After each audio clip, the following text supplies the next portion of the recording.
This is Air Control Casual Mode Part 1. Air Control was a game on Steam that was marketed as a flight simulator, although I wouldn't really call it that, just with kind of how different the game really is.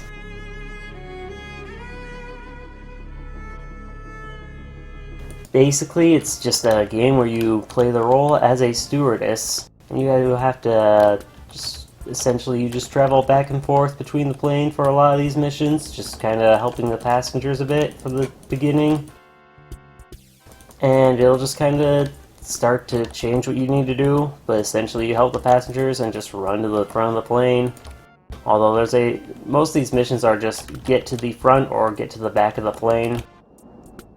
And you'll notice I can open a bunch of dialogue boxes here. You just need to give all these passengers food, and then you click the menu, and then you start, and then suddenly you're on a plane full of zombies.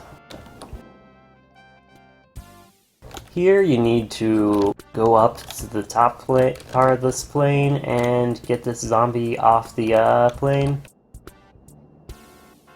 by just talking to him, and then now he's off the plane.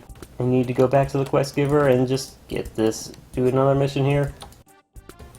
Here you just need to pick up all the trash by clicking on it, and you'll notice this lock the cursor UI, which I'm going to disable for this mission. And you'll notice that my cursor is also not locked in the screen. So clicking the lock the cursor button would lock the cursor in the screen, right? You would think, right? It actually teleports your cursor to the center of the screen, and I don't know why.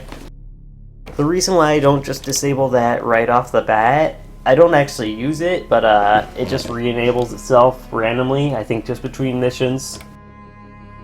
Here's the only other cutscene in Casual 1. I don't really know what they're trying to do here, if they're trying to present a story or what.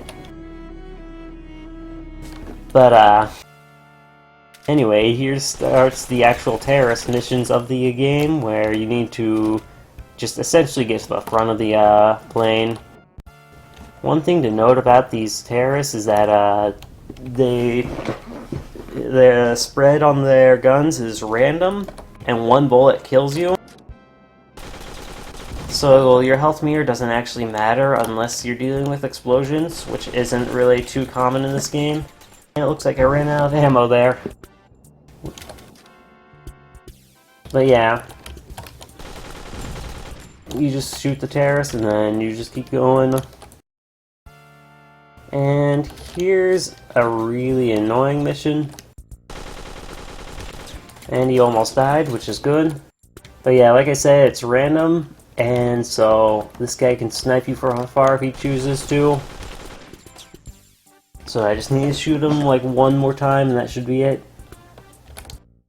And I just have to wait for the gun to respawn, but that just makes this the hardest mission in the game.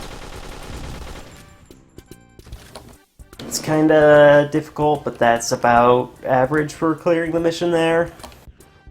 And here's where the actual flight sim comes into play, where you need to just fly a plane. And this plane is really wonky. It'll just do some weird stuff. Teleporting into the air is not one of them. For whatever reason, I don't think the guy could figure out how to actually make planes take off. So you just press one key and suddenly you're in the air flying. And because of that, it also reorients you so that the bottom of your plane's facing down and all that. So you just kind of press it, flip over, then press it again. That way you're going the correct direction you need to be. Now here's just another standard get to the front of the plane missions. And then I think it takes you back into the terrorist missions again after this. But yeah, as the game says, you need to use your survival instinct to survive this crash, which just involves you jumping out of the plane.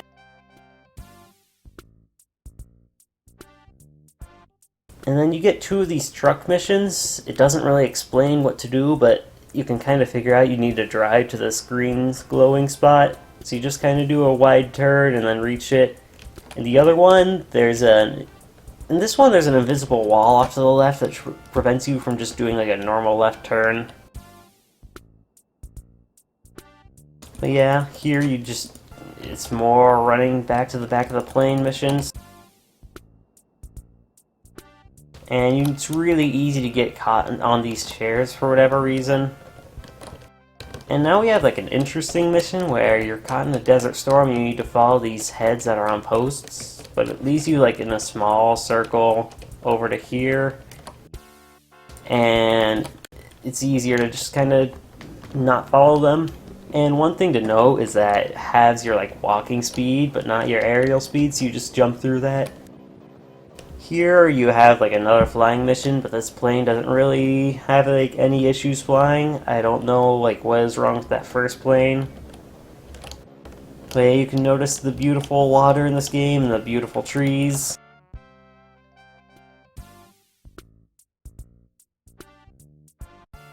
And here's the slowest mission in the game.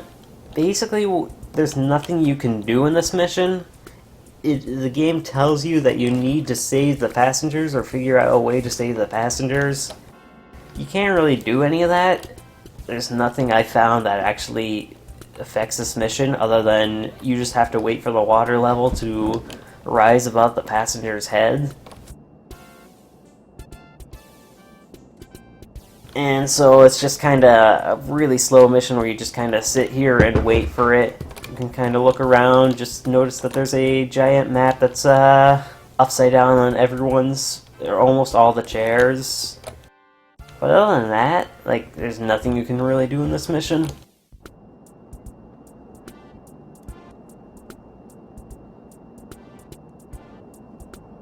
And then that should be about it for this mission. Alright, and now we're back to the running to back to the back of the plane missions.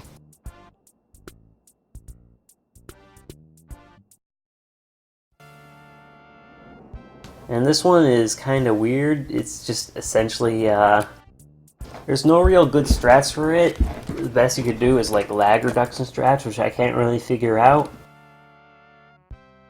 But essentially it just disables the gravity in that room. I got a slow truck. I have no clue what causes this. Occasionally your truck will just slow down at random at the start of this mission. I think it might just be a way with it how it spawns in.